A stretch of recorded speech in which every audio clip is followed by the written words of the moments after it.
What's going on, YouTube? Q back here again with another video for you.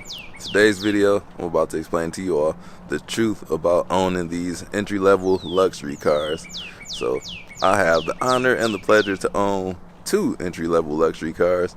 So I got the BMW M2 Competition, even though it's the higher trim, second to the highest, and the Integra A-Spec, which is the current highest trim. Type S coming soon, but they're still entry-level vehicles for the brand. I know BMW, you can get like an X1. I think they have a 1 Series somewhere that's based off of the Mini, but the rules that I'm going to talk about in this video are going to apply to that vehicle, as well as this 2 Series and the Integra. So that's what we're going to get into. So cue the intro and let's go.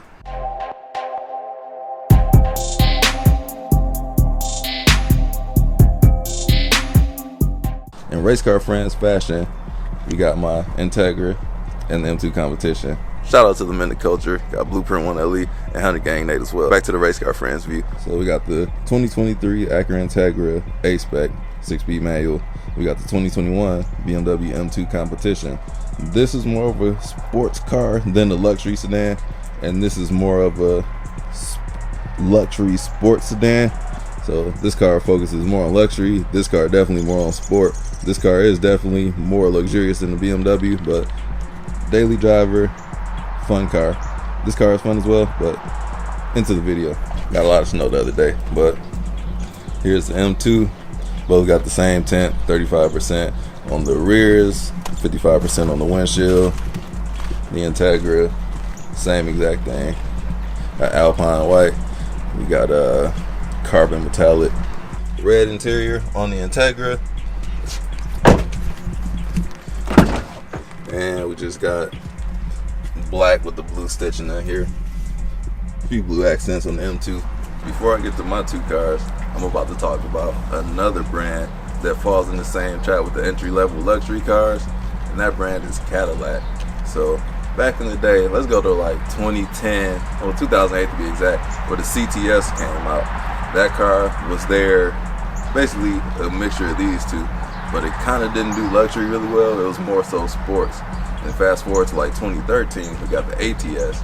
The ATS was a cheapened down version of the CTS. It's a little bit smaller, but that car had a very cheap interior. You could get a few colors on it, but like the analog gauges, it was like a little piece of digital in there. Like the whole thing was analog, and that's something you don't see from luxury car companies. They try to make things more digital, especially in that time. Like things were more upscale. Cadillac, they focus more on the sport. They really didn't do that, so you had to step up in the other cars. Fast forward a little bit, like now we got the CT5V Blackwing. That car with the CT4, it has exclusive colors you can't even get. You can get like bronze, gold wheels on that. They got a metallic frost green on there. It's like a matte color. You can't get that on the CT4V Blackwing.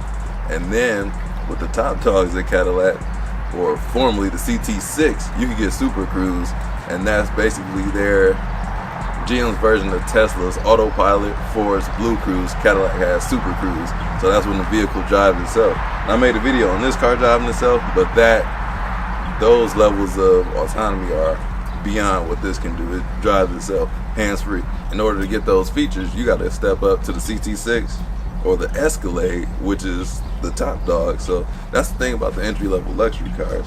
They do not bring a lot of those things into the entry level. These are kind of there to get you in the door, and then once you grow and mature and you can level up to those cars, then you get those features. We got some dogs fighting in the background. Let me go to my car. They tend to hold out on the best of the car brands until you get to those better cars. So let's talk about the M2. So this M2 is fully loaded, and there's not a whole lot to this car. So let's talk about M2 versus like an M3. The executive package on here gives me like a heated steering wheel, wireless Apple CarPlay, and a couple other things. But the executive package on the M3, you get a heads-up display. You get a real carbon fiber roof. The roof on here is wrapped, so that wasn't even an option on the M2 until the CS came out, and that car is very expensive. So like things like that, when the M2 first came out, it didn't even have a real M motor, so it had the M55 And then when the competition came out, it stepped up to the S55, which is the detuned version of the M3 and M4 engine. Things are missing in here, so this kind of gets you into the brand. They kind of hold off on the best features. And then you step up to a 7 Series, you get things like massage seats. You get the feature where you can do like this to upgrade your volume and do like this to skip your tracks. This car doesn't have that. Also, like the self-driving active cruise control, I don't think this car has. I haven't tried it yet because I really haven't driven anywhere. You see the snow on the ground. So with the Integra, I have a lot to say about the Integra, but I'm gonna keep it pretty short for the sake of this video. So this car, the rest of Acura, well, let's just say the Integra is a rebadged Honda Civic. So took the Civic, made it more luxurious.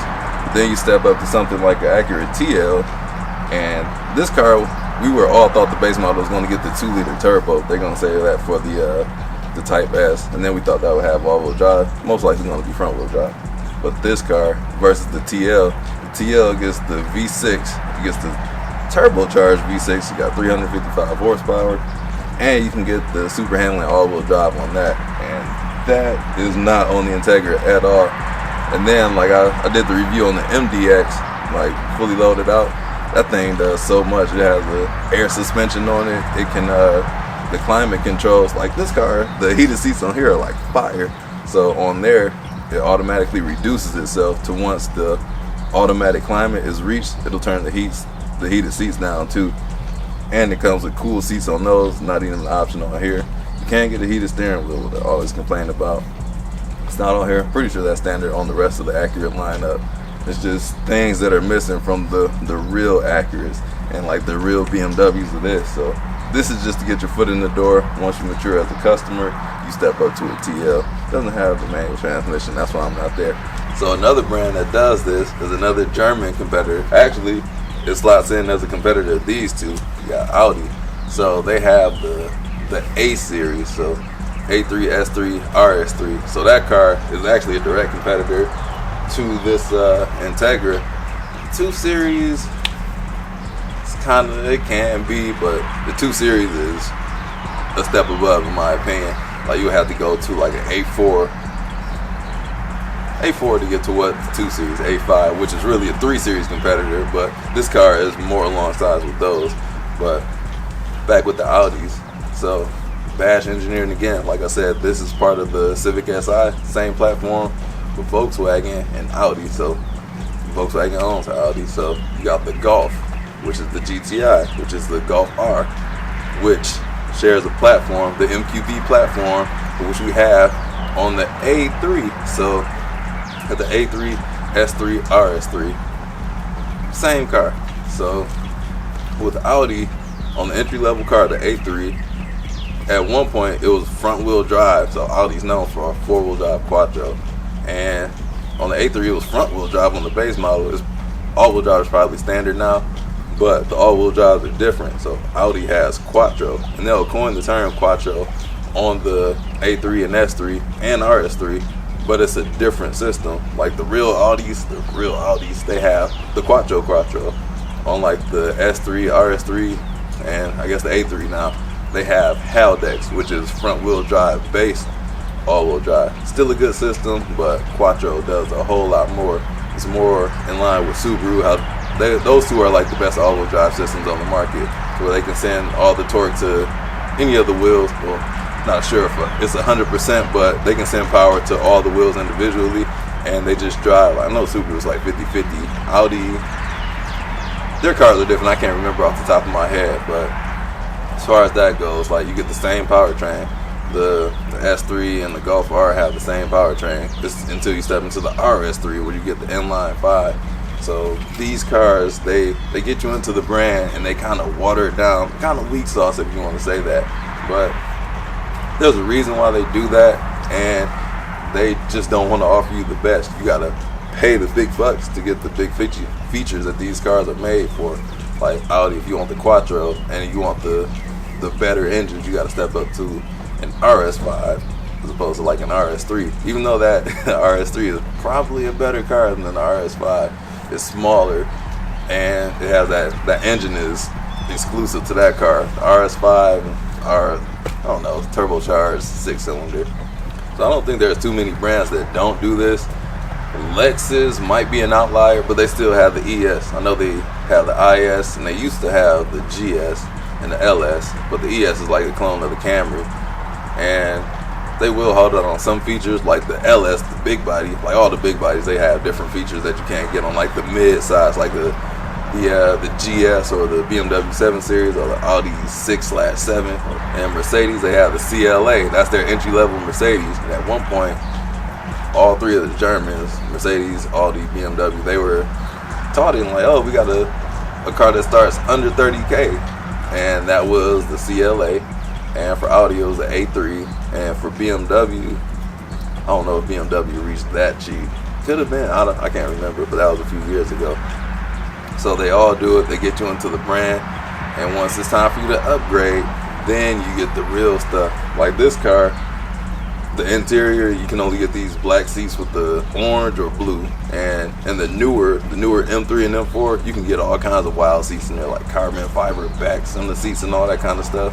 So the newer generation, they're allowing more things, but they're still going to kind of suppress what they do in these cars. Just so, like, if you can get the same thing in the M2 versus the M3, why would you buy the M3?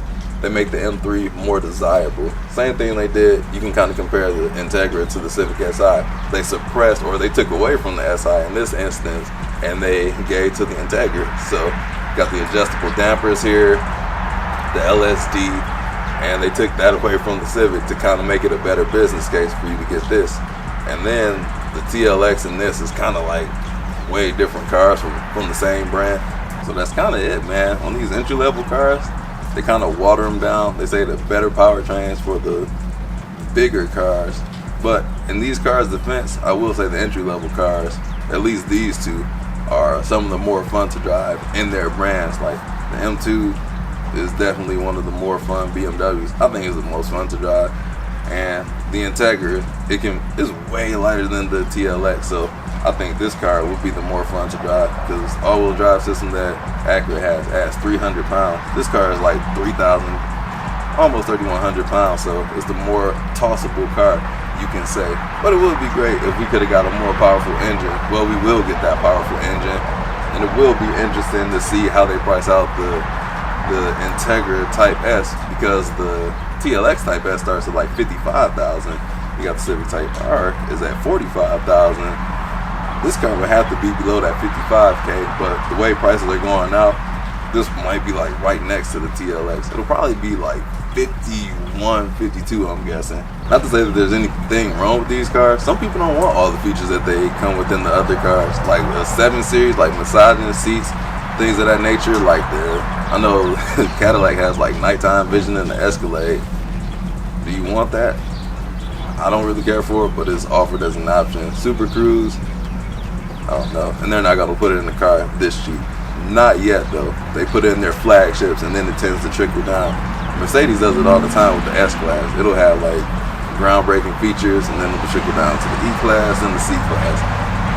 It's always been going on, but this is just how these things work. You'll never see a car offer the best in the small package, because then it'll just cannibalize the sales of the bigger cars. Like, why buy M3 when I can get everything in the M2? Or why buy a 5 Series? But the thing with BMW, they're known for their inline 6s, and this car is the one to buy with their inline 6. This is probably one of the better packages you can get.